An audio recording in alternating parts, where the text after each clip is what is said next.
Bonjour, bienvenue sur la chaîne Le Fruit de la Vigne. Eh oui, suite à ma dernière vidéo, je me suis dit, mais pourquoi déjà dès le moment, puisque par rapport à l'organisation qui parlait d'une porte sur le monde nouveau, pourquoi ce monde nouveau ne serait déjà pas présent? Nous avons un cadeau qui nous a été fait, et Jésus a dit, c'est à moi que vous l'avez fait. Nous allons regarder la vidéo et après je repasse vers vous. Je reviens, pardon, vers vous.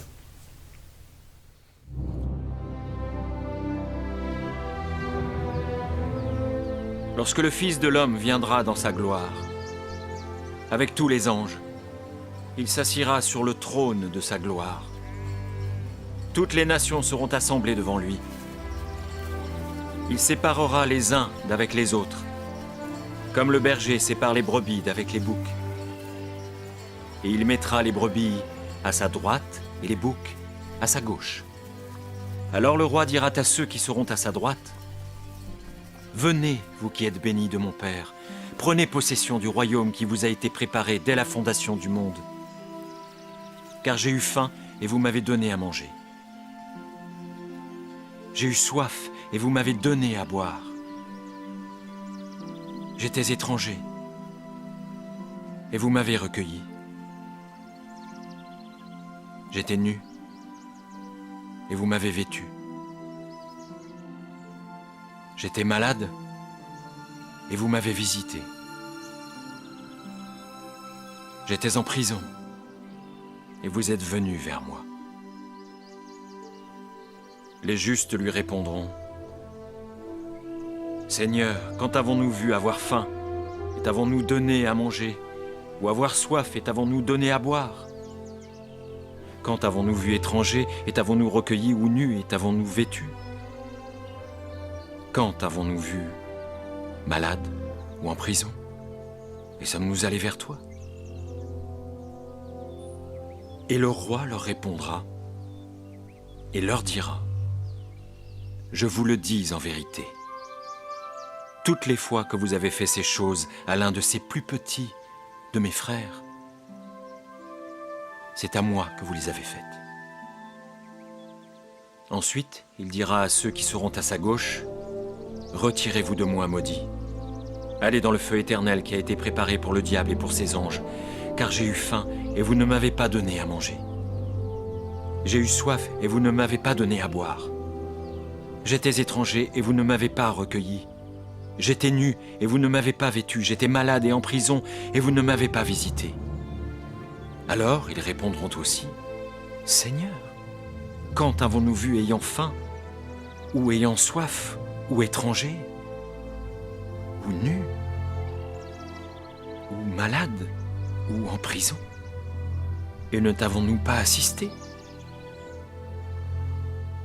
Et il leur répondra: Je vous le dis en vérité, toutes les fois que vous n'avez pas fait ces choses à l'un de ces plus petits, c'est à moi que vous ne les avez pas faites. Et ceux-ci iront au châtiment éternel, mais les justes à la vie éternelle. Nos pensées sont pénétrées par la société. Nos idées freinent la dynamique qui est d'aimer. Comment dans un monde merveilleux pourrions-nous être heureux le jour de l'intervention de Jéhovah, le fait qu'on soit dans le monde nouveau, si nous ne reconnaissons pas ce qui est bon? Dès maintenant, on devrait reconnaître ce qui est bon. Sans cesse, nous jugeons notre société, nous jugeons nos institutions. Nous lui trouvons des défauts. Mais imaginons que nous ayons une rage de dents. Que feriez-vous à ce moment-là? Lorsque vous avez une rage de dents, eh bien, vous allez voir votre dentiste. Votre dentiste, vous soigne. Est-ce que vous avez de la gratitude d'avoir été soigné par une personne qui s'est dévouée dans ses études, dans un métier, avec l'esprit de soulager la souffrance? C'est à cela que je m'adresse aux témoins de Jéhovah.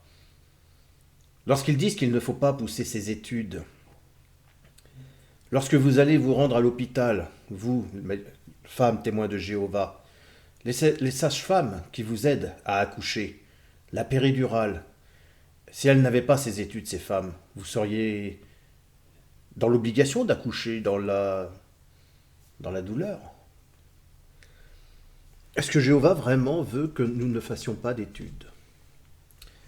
Il faut faire attention, même si l'apôtre Paul a écrit dans sa lettre aux chrétiens de Colosse qu'ils devaient acquérir la compréhension spirituelle, c'est-à-dire la capacité à considérer les choses comme Jéhovah les considère. C'est dans Colossiens chapitre 1, verset 9. Il a ajouté « Je dis cela pour que les personnes ne vous trompent pas avec des raisonnements persuasifs. Soyez sur vos gardes.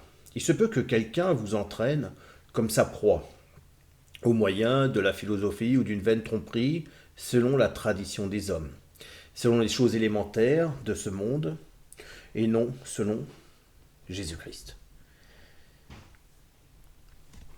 Jésus dit à celui à qui on l'a fait, c'est à lui qu'on l'a fait.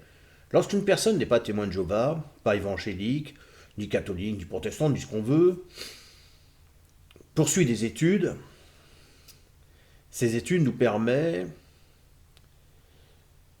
d'amoindrir notre souffrance. Lorsque j'ai mal au crâne, que je suis prêt à me mettre la tête dans le mur parce que j'en peux plus, je remercie des personnes, par exemple, qui ont inventé le Doliprane. Ah oui, je prends un Doliprane, mon mal de tête y passe et je ne me cognerai pas la tête dans le mur. On est dans une société où il y a du bon. Mais on n'a pas le regard sur ce qui est bon. On est sur nos gardes, oui. Quelqu'un peut nous entraîner comme une proie. Mais ce quelqu'un peut être tout simplement nous-mêmes. Lorsqu'une personne intervient chez nous, par exemple un plombier, parce que votre canalisation est bouchée, il faut qu'il la répare. Avez-vous de la gratitude ou vous êtes le genre de personne ingrate en vous disant il est payé pour faire son travail? Il m'arrive, lorsqu'une personne vient me livrer une pizza ou un kebab, de lui donner une pièce. Pourtant, il est payé pour faire son travail. Mais pour le remercier, je lui offre une pièce. C'est de mon cœur. On a une tendance à avoir des préjugés. Alors c'est vrai que l'organisation nous montre un monde merveilleux, comme on le voit aussi chez les Mormons. Et d'ailleurs, j'aimerais vous montrer cette vidéo, on va dire, qui est vraiment une superbe vidéo. L'expérience de la politesse. Je vous laisse regarder et je reviens vers vous. C'est moi. Je suis Arabelle. Et voici l'expérience que j'ai vécue en faisant une vidéo à Central Park. Je faisais partie d'un groupe d'inconnus réunis pour discuter de la politesse et de la gentillesse. On est tous dans la même équipe. Je veux dire, les gens peuvent être si cruels, je ne comprends pas. On s'en rend compte que quand on va ailleurs. Il faut traiter les gens comme on veut être traité. Il y a tant de discrimination partout. On nous a regroupés par deux et on a tous discuté de sujets divers. Pour moi, nous sommes tous égaux, que nous soyons jeunes, vieux, noirs ou blancs. Est-ce que c'est un don? Je pense que c'est un don, parce que je crois sincèrement que tout le monde naît avec le potentiel d'être bon. J'étais en train de parler avec les autres personnes du groupe. Je les regardais et j'ai remarqué ce sans-abri. Je me rappelle avoir pensé « J'espère qu'il ne va pas me voler mon vélo ». En fait, j'ai été assez grossière avec lui. Je n'ai pas été très gentille. Je lui ai dit exactement ce que je pensais de lui. Alors que nous terminions la dernière conversation, le réalisateur a demandé à la personne à qui je parlais de sortir du champ et au sans-abri d'y entrer. Ça a été un choc. Ça tourne toujours. J'étais mortifiée. J'étais complètement mortifiée par ce qu'il venait de faire. Bonjour. Bonjour. Qu'est-ce qui vous amène ici aujourd'hui? Ah, le beau temps. Le beau temps. Ouais, Alors, quand vous êtes dans le parc, les gens sont gentils avec vous? ouais. Très très gentil, très gentil. Alors les gens vous disent bonjour? Oui, on me serre même la main de temps en temps. Ah bon? Dans le groupe, nous avions discuté toute la matinée d'aimer notre prochain. Pourtant, j'avais rejeté cet homme et même dit du mal de lui. Et j'étais maintenant face à lui et nous discutions. Et que pensez-vous de la politesse? Oh, je pense que ça vient du cœur, mais beaucoup de gens pensent qu'elle sort de la poche. Ça coûte rien, ça coûte pas un sou d'être poli. Le monde peut être cruel parfois et... Enfin, vous savez, hein, on est troublé et on ne sait pas quoi faire. Alors on réagit. Et qu'est-ce qui fait que vous restez bon? Je crois qu'il y a plus de façons d'être bon que mauvais, vous savez. On n'est pas bon juste parce que les gens le sont avec nous. Et moi, plutôt, j'avais dit toutes ces choses adorables et j'étais une vraie hypocrite. Dès que j'ai posé mes yeux sur Charles, je l'ai jugé, je l'ai fait, et en fait, il s'est avéré être une toute autre personne. Il n'a montré aucune mauvaise intention envers moi. Et il me parlait comme si nous étions les meilleurs amis.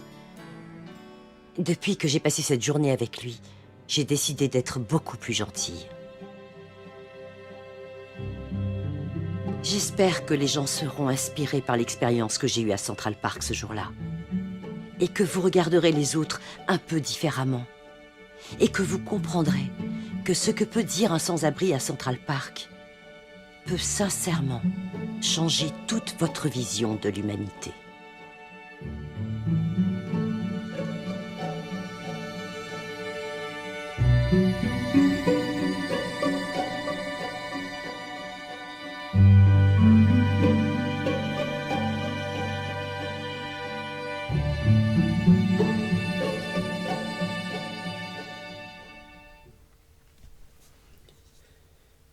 Voyez,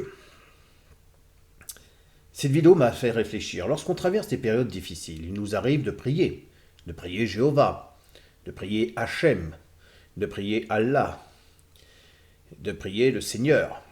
Et parfois je me dis comment se comporterait une sœur ou un frère, sachant que je suis excommunié, dans cette période, au moment où j'utiliserai la politesse envers elle, sachant que cette personne sait que je suis excommunié. Est-ce qu'elle me rejetterait en disant qu'elle ne doit absolument pas me parler?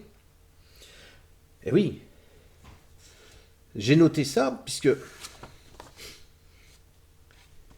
Est-ce qu'elle ne doit pas me parler?